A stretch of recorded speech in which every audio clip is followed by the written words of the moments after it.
এই ছোট্ট একটা কাজের উসিলে আল্লাহ পাক আপনাকে জান্নাত দিতে পারে। এটা রাসূলের শিক্ষা। এজন্য আল্লাহ পাক বলেন ইত্তাকুল্লাহ ওয়াবতাগু ইলাইহিল ওয়াসিলা, তোমরা তাকওয়া অর্জন করো আর আল্লাহ পাকের কাছে ওসিলা তালাশ করো, কারণ ওসিলা তালাশ করার মাধ্যমে এক একজন বান্দারা জান্নাতি হয়ে যাবে। সুবহানাল্লাহ। এমন এমন কাজ করবেন যে এই কাজটা আপনার ওসিলা হবে। আপনি কখনো রাস্তা দিয়ে হেঁটে যাচ্ছেন, একটা মুরব্বী মহিলাকে দেখলেন কিছু ফল নিয়ে বসছে, আপনার দাদির বয়সী, আপনার মায়া লাগলো, আপনার পকেটে টাকা কম, আপনি যাচ্ছিলেন অন্য কোনো কাজে, এই দিলের থেকে দরদ নিয়ে মহিলার থেকে সমস্ত ফলগুলা খরিদ করলেন। খরিদ করার পরে আপনার আমলের খাতায় লিখে রাখেন যে আল্লাহ, আজকের যে এই কাজটা করলাম এই কাজটা শুধুমাত্র আপনার থেকে নাজাত পাওয়ার উসিলায় করলাম, এই ফল আমার দরকার ছিল না। মহিলা খুশি হয়েছে তো আপনি খুশি। আপনি যদি খুশি থাকেন এই কাজের উসিলা জান্নাত দিয়েন ইনশাআল্লাহ। রাসূল বলেন তোমার ওই ছোট্ট কাজের উসিলা আল্লাহ পাক তোমার জন্য জান্নাত সহজ করে দিবে ইনশাআল্লাহ। নেক কাজ, নেক উসিলা আল্লাহ পাক বান্দার জান্নাতের বিনিময় করায় দেয়। সুবহানাল্লাহ। আল্লাহর নবী সাল্লাল্লাহু আলাইহি ওয়াসাল্লাম কেমন দয়া করতেন। রাসূল করিম সাল্লাল্লাহু আলাইহি ওয়াসাল্লাম আল্লাহ পাক রব্বুল আলামিনের বান্দাদের জন্য কত দিলে মায়া। কারণ রাসূল জানে আমি তো জিন্দেগিতে থাকবো না, বিদায় হয়ে যাওয়া লাগবে। আমার ইন্তেকালের পর আমার উম্মতদের অবস্থা কি হবে এটা আল্লাহ ছাড়া কেউ জানে না। কারণ জাহিলি জামানা চলে গেছে, কিন্তু কিয়ামত সামনে বিদ্যমান। আমি রাসূল সাল্লাল্লাহু আলাইহি ওয়াসাল্লামের আগমনের কারণে কিয়ামতের প্রথম আলামতগুলো শুরু হয়ে গেল। বড় বড় যে আলামতগুলো এগুলো সামনে আছে, রাসূল নিজে বেঁচে থাকা অবস্থায় রাসূল বলেছেন কিয়ামত এমন অবস্থা আমার দুই আঙ্গুল যেরকম নিকটবর্তী, এই কিয়ামত আস-সাআহ কাহাতাইন। রাসূল করিম সাল্লাল্লাহু আলাইহি ওয়াসাল্লাম বলেন এই দুই আঙ্গুল এমন যেরকম কাছাকাছি, আল্লাহ পাক রব্বুল আলামিন কিয়ামতটাকে এমন কাছাকাছি রেখে দিয়েছেন, আর বেশি দেরি নয়। 1400 বছর আগে পয়গম্বর যদি এমন কথা বলে, আল্লাহ নবী সাল্লাল্লাহু আলাইহি ওয়াসাল্লাম যদি তখন এই কথা বলতে পারে, তার মানে কত বছর হয়ে গেল। বর্তমান সমাজের হালত অনুযায়ী মনে হয় কিয়ামত আর বেশি দিন বাকি নেই, ঠিক কিনা?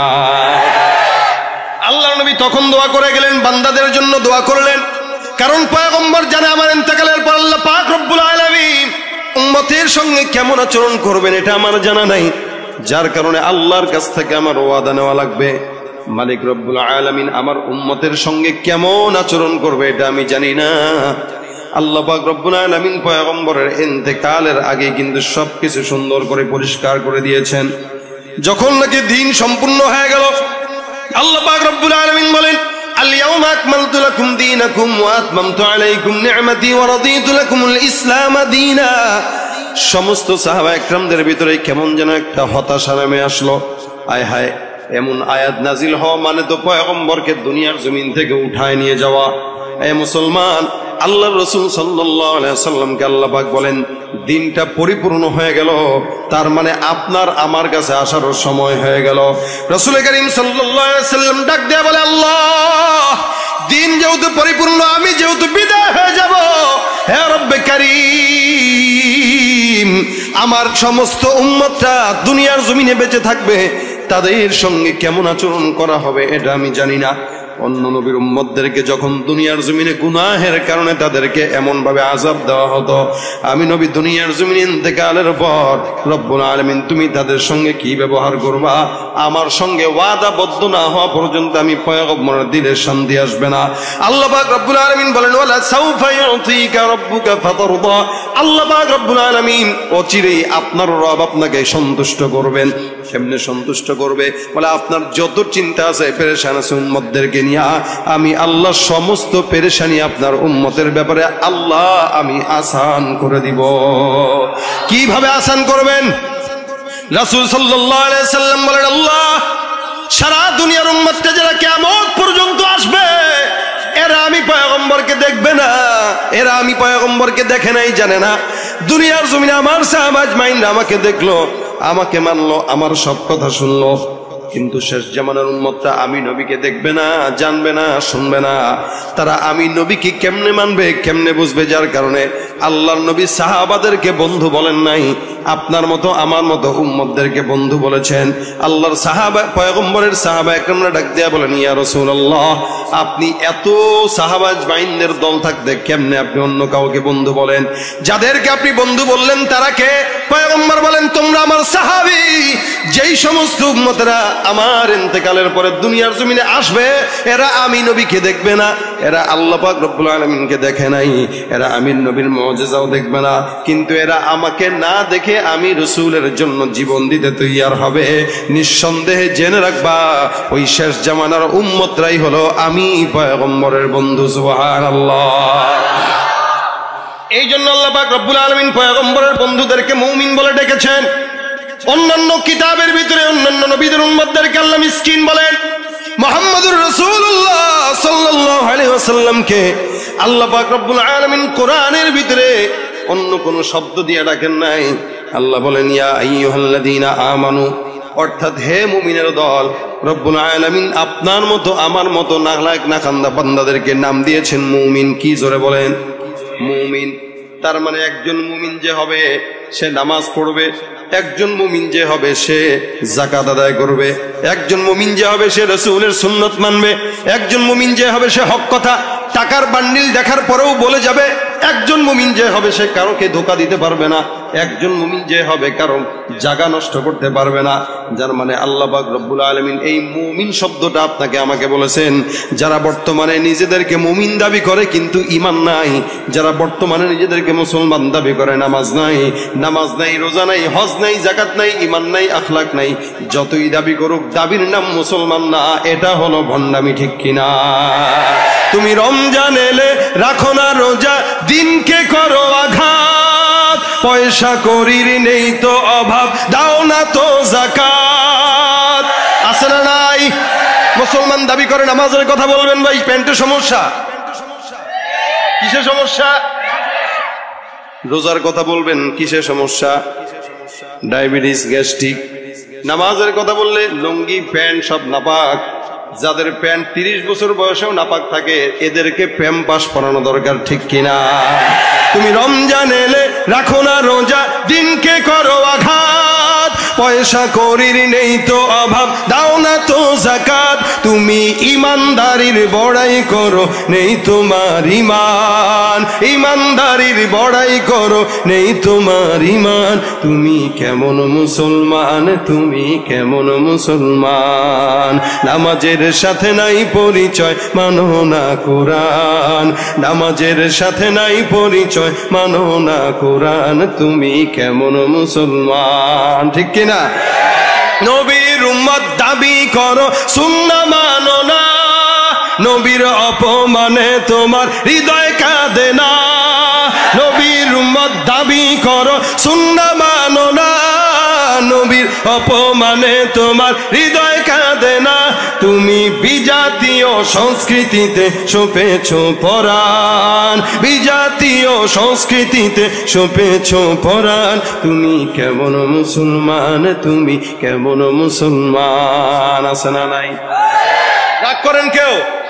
এখানে দেখেন, এখানে যদি আপনারা চেক করেন দেখতে পাবেন কিছু কিছু আছে যাদের প্যান্টের সমস্যা থাকে নামাজের কথা বললে।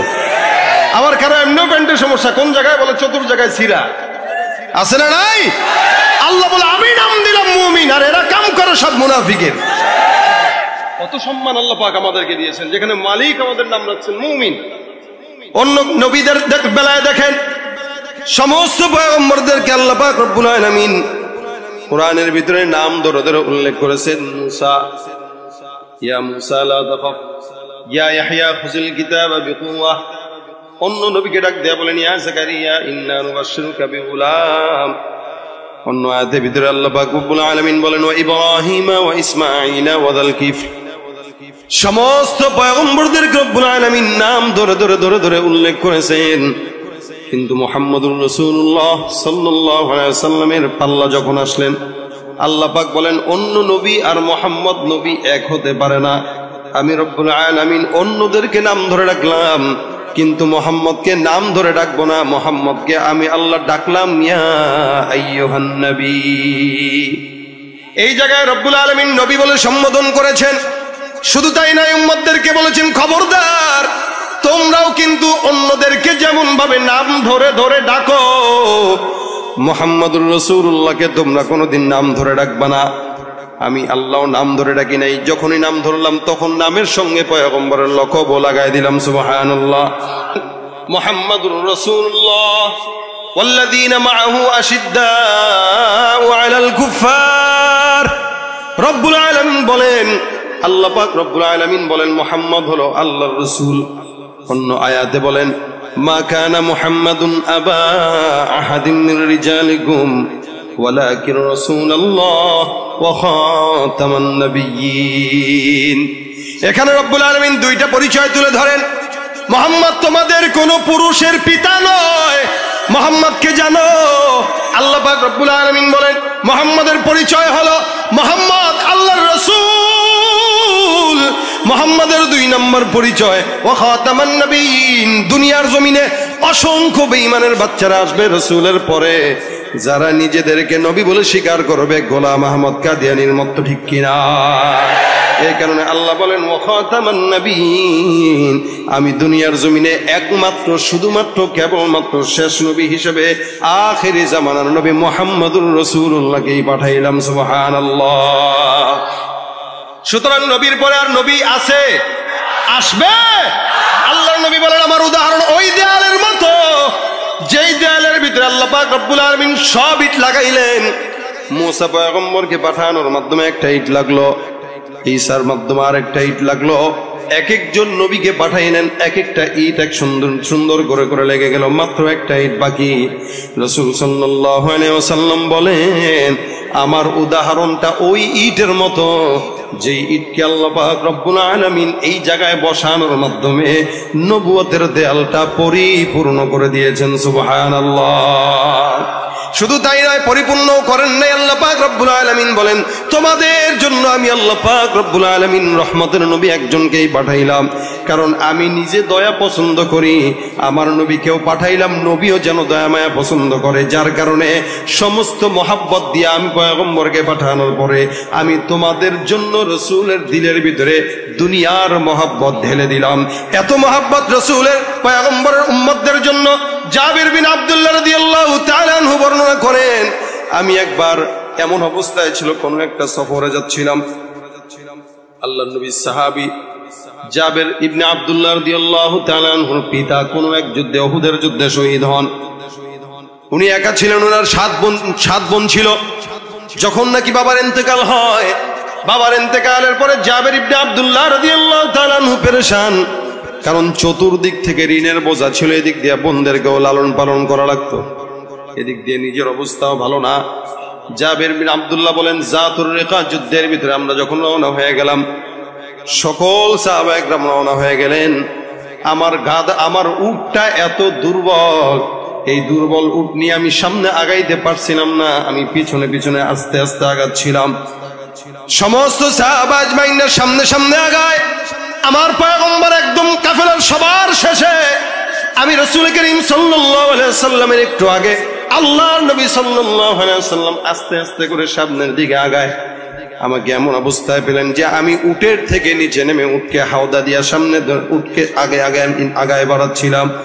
পয়গম্বর মুহাম্মদুর রাসূলুল্লাহ সাল্লাল্লাহু আলাইহি ওয়াসাল্লাম আমাকে তাকায় দেখে ডাক দেয়া বলে, জাবের কি ব্যাপার, তোমার কি সমস্যা?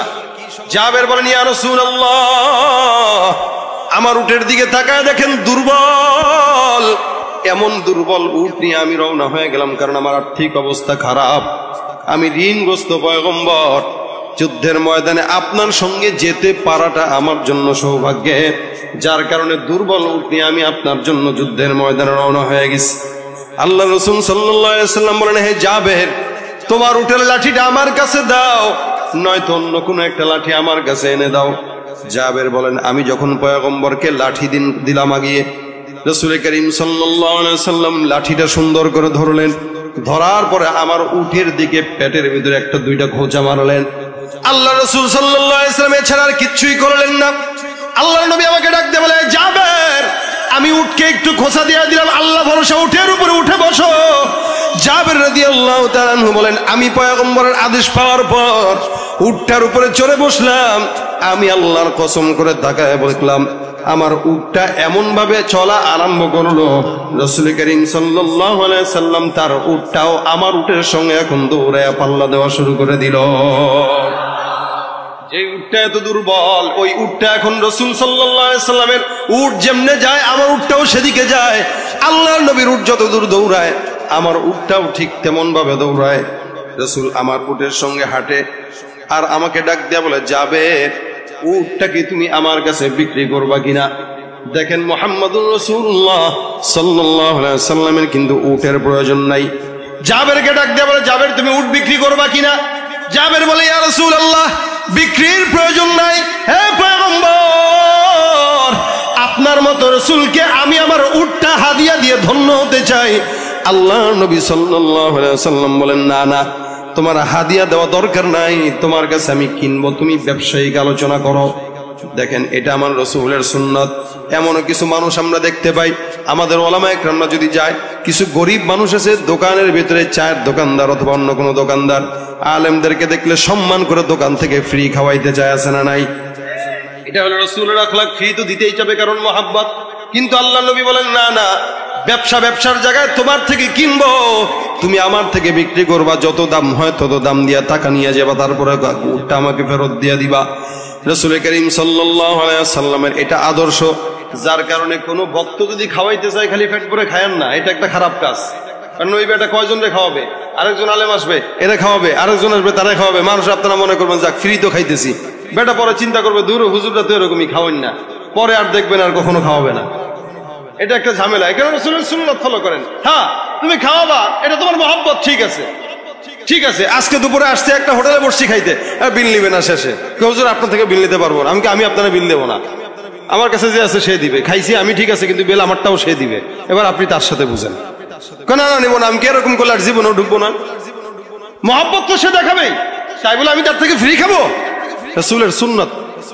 বেচারা জাবের মহব্বত দেখেছে, হুজুর আমি আমার এটা সব আপনাকে ফ্রি দিতে চাই, একটা উট কত দামি জিনিস, তাই বলে রাসূল তো জানে যে জাবের ঋণগ্রস্ত, তার থেকে কি নেওয়া যায়?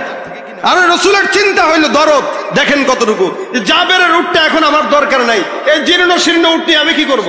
কিন্তু রাসূল কেন নিচ্ছেন? যে জাবের যেন এই উটটা বিক্রি করার টাকা দিয়ে অন্তত তার সমস্ত ঋণগুলো শোধ করতে পারে। সুবহানাল্লাহ। মহব্বতটা কোন জায়গায় দেখেন, কারণ জীর্ণ শীর্ণ উট অন্য জায়গায় বিক্রি করলে তেমন দামে পাবে না। এই জন্য রাসূল কারীম বলতেছেন, আমার সঙ্গে ব্যবসায়ী আলোচনা করো, বলো কত দিবা?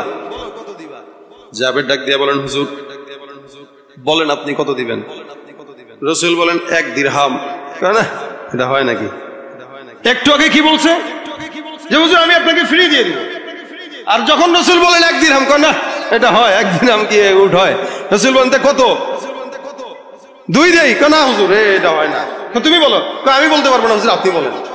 সুবহানাল্লাহ। কয় না এতক্ষণ ফ্রি দিবে, এখন বলে কোনো ফ্রি নাই, যেহেতু ব্যবসায়ী আলোচনা, তো ব্যবসার মতোই তো করা দরকার। আমার জিনিস দুর্বল হোক, আপনি জানেন এটা দুর্বল, কিন্তু আমি আপনার এর নিচে দিব না, আপনি মন চাইলে নেন, নাহলে নিয়েন না। ব্যবসায়িক আলোচনা চলে আসছে। রাসূল বলেন কত দিবা? 3 দিরহাম। এত কমে এত বড় উট এটা হয়? হাঁটতেছে আর আলোচনা করতেছে। রাসূল ডাক দিয়া বলেন 4 দিরহাম। বলেন হুজুর না, একটু বাড়ান একটু বাড়ান।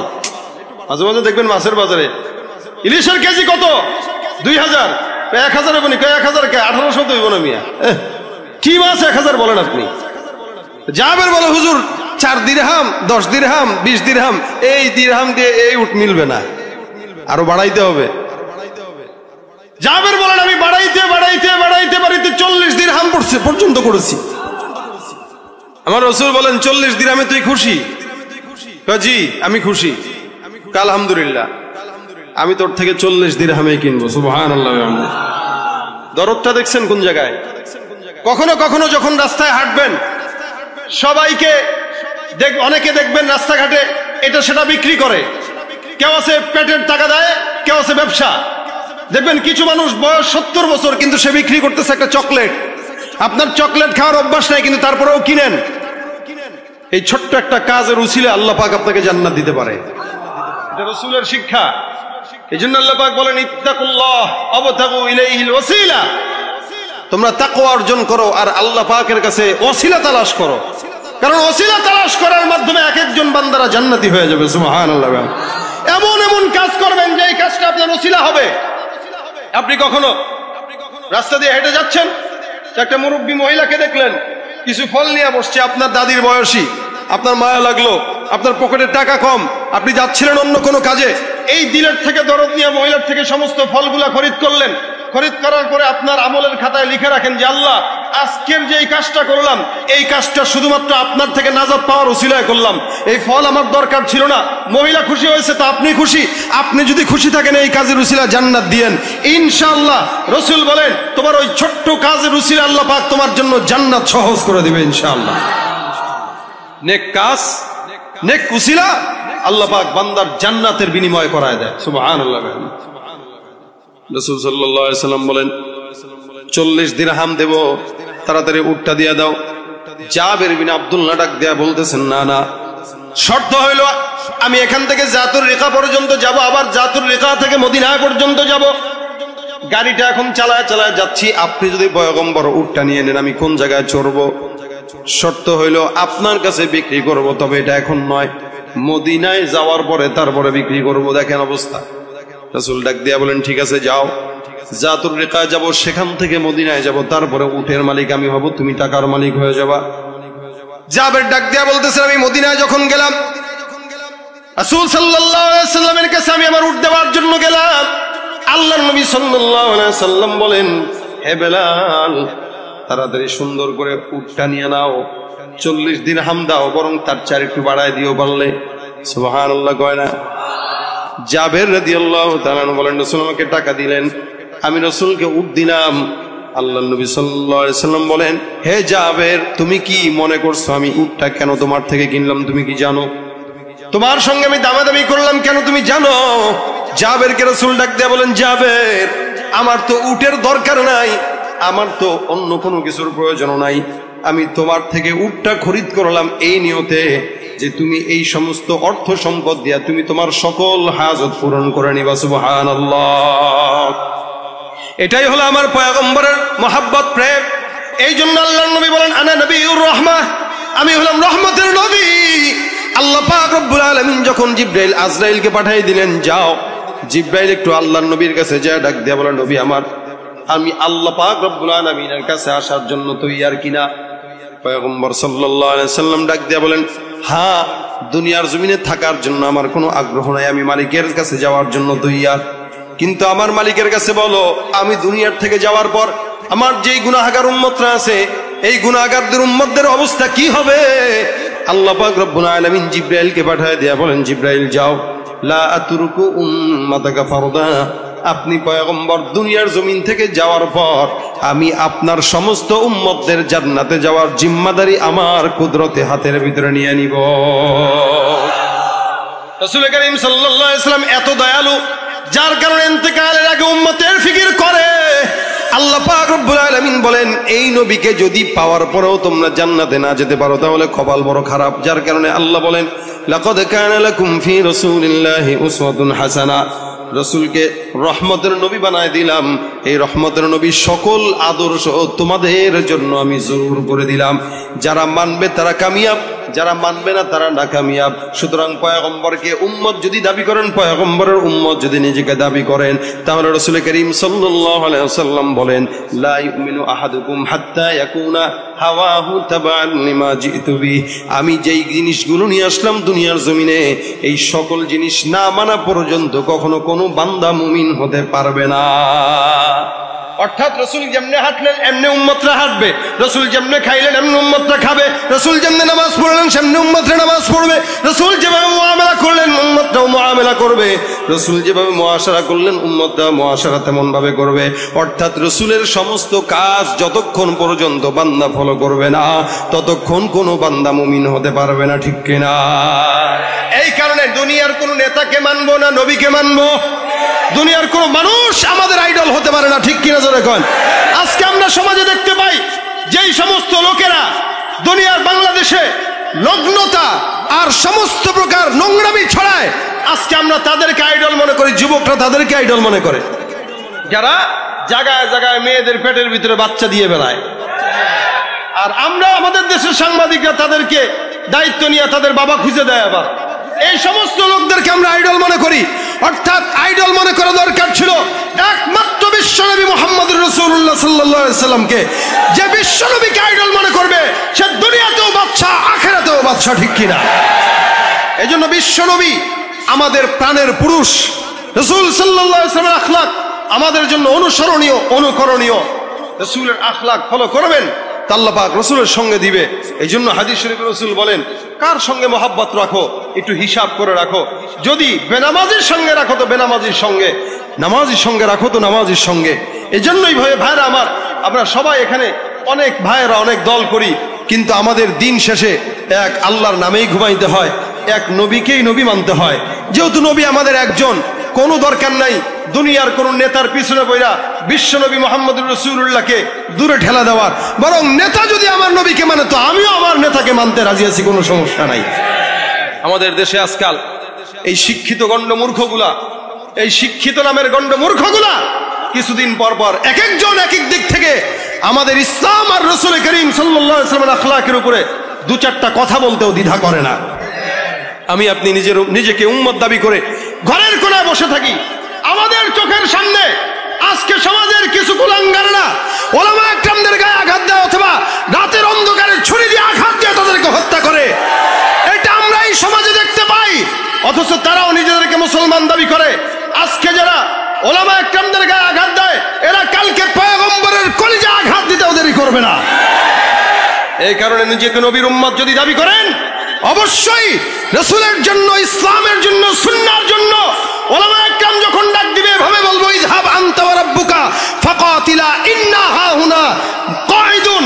সাহাবা একরামদের আগে ওই সমস্ত বনি ইসরাঈলরা যখন বলতো, রাসূল আপনারাও যান, আপনাদের আল্লাহ যাক, আমরা এখানে বসে আছি, না না, আমরা মুনাফিকদের মতো এভাবে বলবো না, আমরা বরং এভাবে বলবো, ইযহাব আনতা ওয়া রাব্বুকা ফাকাতিলা ইন্না মাআকুমা জাহিদুন। ওলামা একরাম আপনারা যেখানে আপনাদের ডানে থেকে বামে থেকে সামনে পিছনে থেকে দ্বীনের জন্য লড়াই করতে আমরাও তৈয়ার হয়ে যাব, আমরাও তৈয়ার হয়ে যাব ইনশাআল্লাহ।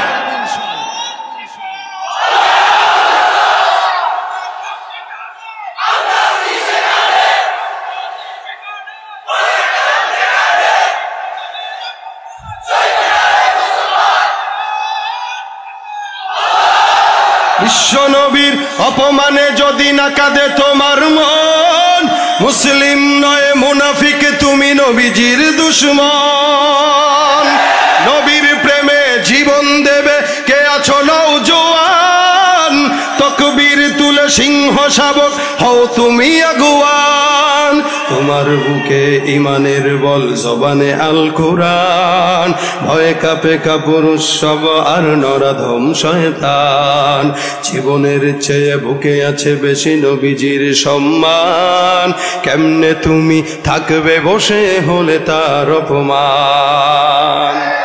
তুমি সাচ্চা মুসলমান, ইমান তোমার ধন, নবীর প্রেমে জাগ্রত তুমি নির্ভীক পালোয়ান। তুমি সাচ্চা মুসলমান, নবীর প্রেমে জাগ্রত তুমি নির্ভীক পালোয়ান।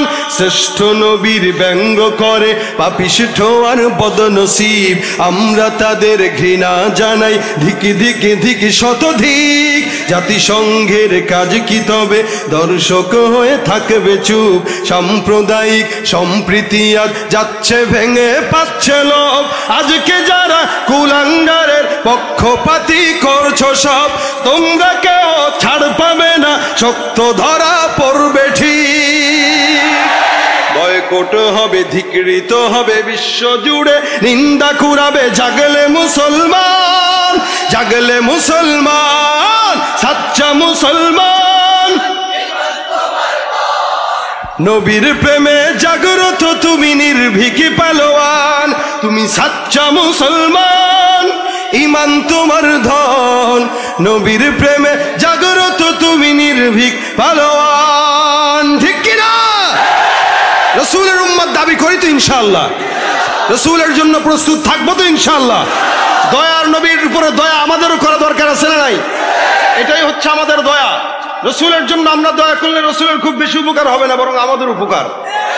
কারণ রাসূলের উপরে আমরা দয়া করব, রাসূল কিয়ামতের ময়দানে আমাদের জন্য সুপারিশ করবেন। কেমনে দয়া করবেন যদি বলেন, তাহলে বলবো রাসূলের উপরে দয়া করবেন যখন মা বাবার জন্য সূরা ফাতিহা, সূরা ইখলাস পড়ে দোয়া করবেন, তখন রাসূল সাল্লাল্লাহু আলাইহি ওয়াসাল্লামের রওজায় সালাম পৌঁছানোর জন্য, সব পৌঁছানোর জন্য একবার সূরা ফাতিহা 3 বার ইখলাস পড়ে নেবেন। বাস চলে যাবে সওয়াব। যখন কোন জায়গায় দান করবেন 10 টাকা, 5 টাকা রসুলের নামে করে দিয়েন, যে রসুল সাল্লাল্লাহু আলাইহি ওয়াসাল্লামের রওজায় যেন সওয়াবটা পৌঁছায়। আরেক কিছু 5 টাকা হোক, ওইটা বাপ মার কবরে যেন পৌঁছায়। যেখানে দান করবেন রসুলের রওজায় সালাম পৌঁছানোর জন্য, সওয়াব পৌঁছানোর জন্য কিছু দান করবেন। বসে আছেন তো রসুল সাল্লাল্লাহু আলাইহি ওয়াসাল্লামের রওজায় সালাম পৌঁছানোর জন্য পড়লেন সাল্লাল্লাহু আলাইহি ওয়াসাল্লাম। এটা হচ্ছে রহমত করা। হাতের কাজ আছে, পায়ের কাজ আছে, আমাদের জবানেরও কাজ আছে, সেটা হলো গীবত করা। জবানের এই গীবত করা কাজটা বাদ দিয়া রাসূল সাল্লাল্লাহু আলাইহি ওয়াসাল্লামের নামে দুরূদ শরীফের আমল করবেন। আল্লাহ পাক রব্বুল আলামিন যত বিপদ আসুক না কেন, সব বিপদ থেকে আপনার হেফাজত করবে দুরূদের বরকতে ইনশাআল্লাহ। বিশ্বাস হয়? যত বিপদ আসুক, প্রত্যেকটা বিপদ থেকে বাঁচতে পারবেন রাসূলের নামে দুরূদের বরকতে। কোনো টেনশন নাই।